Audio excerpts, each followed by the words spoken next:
अस्सलामु अलैकुम वरहमतुल्लाहि वबरकातुहू। आज की वीडियो में हम बात करेंगे ख्वाब में गुलाब का फूल देखना, मुख्तलिफ़ कलर का फूल मुख्तलिफ़ तरीके से देखना, उसकी मुख्तलिफ़ ताबीरें बयान करेंगे। ख्वाब में अगर कोई शख्स गुलाब का फूल चुन रहा है तो इसकी ताबीर ये होगी कि वो करामत, मोहब्बत और नेमत पाएगा। और अगर कोई शख्स ख्वाब में ये देखता है कि वो बाग से सफ़ेद कलर का फूल जो है वो तोड़ रहा है तो इस ख्वाब की ताबीर ये होगी कि उसको नेक और परहेज़गार औरत मिलेगी। और अगर कोई शख्स देखता है कि वो ख्वाब में सफ़ेद रंग का गुलाब जो है वो तोड़ता है तो इसकी ताबीर कुछ अच्छी नहीं है। इसकी ताबीर ये है कि वो गलत औरत से शादी करेगा।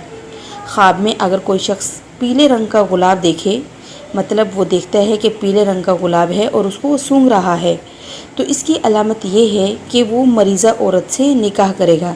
मतलब जिस